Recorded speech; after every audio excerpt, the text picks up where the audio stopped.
What's up, y'all? Welcome back to another episode. Today we're talking about your wash pack station.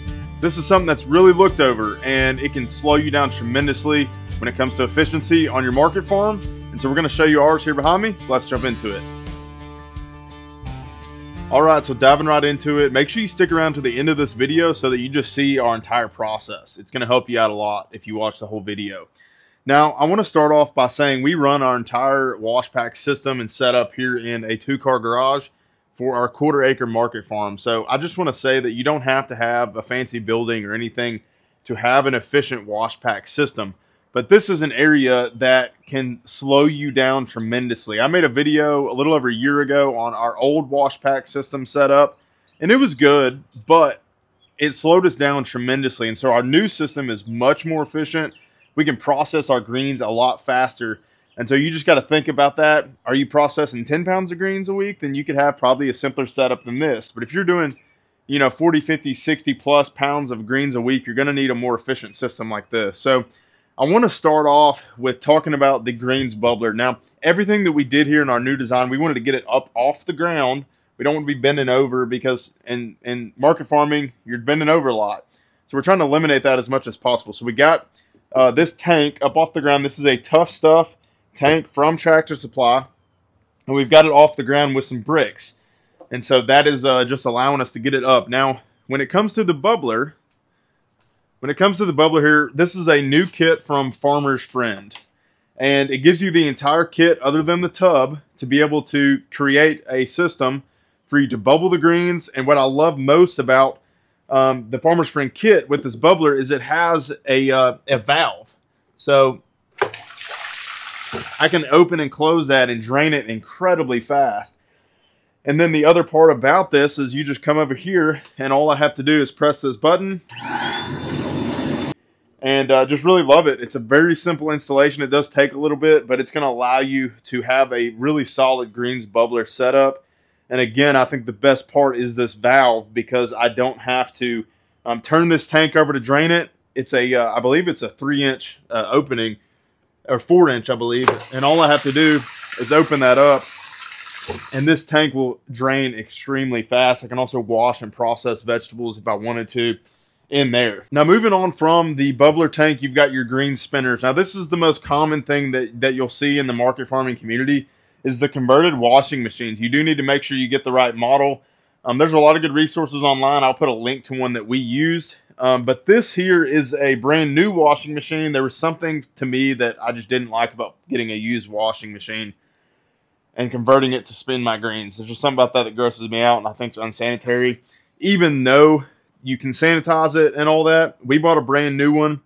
It was a little bit pricier, and then we converted it over. Now, the system that we have, and everyone approaches this a little bit differently, is if you look in here, we have a bolted down trash can that we bought, and we bolted it to the bottom of this green spinner.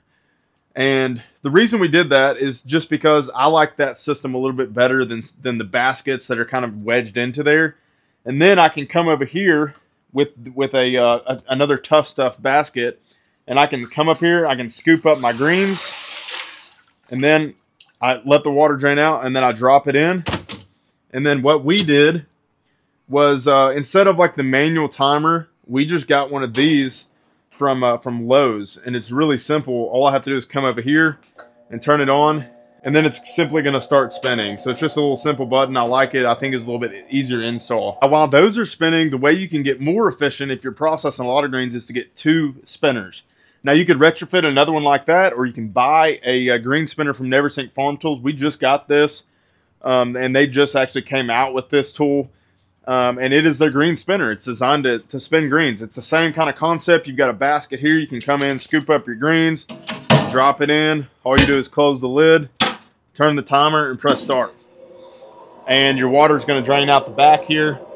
And when you're ready to pull it out, same thing. It's a simple concept. They've also got a little basket here, or a bag that you can do microgreens with. So you can stick the micros in there, drop it in the basket, and the same concept applies. But the beauty of that that I like about having 2 is while this one is spinning, I'll go in here, I'll drop more greens into this one. And then after this one, while that one's still spinning, I can come in here and I'll pull my basket out of spin greens, and then it's going to go down onto our greens drying rack. And the way I designed this rack was simply just with 2 fans. So you can use box fans or whatever. I've made a video on how I actually designed this rack.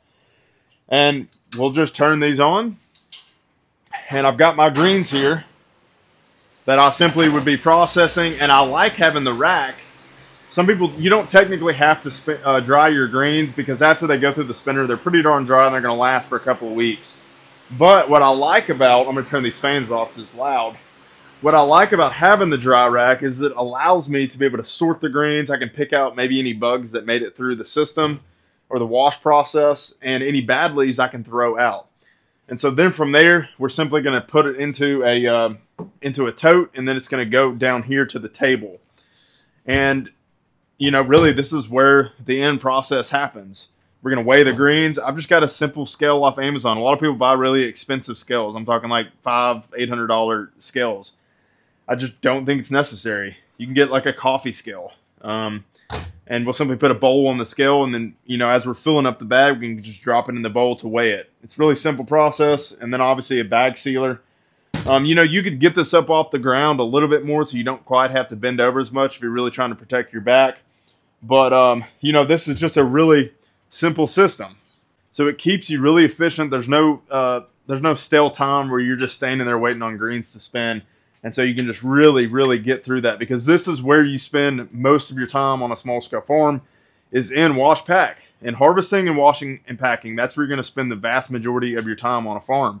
And so you need to make this as efficient as possible. What I want to move to next is just kind of refrigeration. Now, for us, we used to actually have a walk-in cooler. And the reason we no longer have one is because we have a farm store, a triple door refrigerator in our farm store. So after everything gets processed, it all goes up to the store. So all we have is just an extra refrigerator, a little 2-door refrigerator here. And that works really well for us. I can fit these small plastic totes into this. I can stack them. So, you know, this is a perfect system for us. Now, will eventually I build another walk-in cooler? I absolutely will, because I do think they're really important. But sometimes you may not need it depending upon your context. If you're going to a farmer's market, then I would highly recommend you building a walk-in cooler. But just sometimes it's not completely necessary. I'll put links down below in the video description of some of the products that I was mentioning here. And if you found this content helpful, y'all hit the like and subscribe button, and we'll see you on the next one.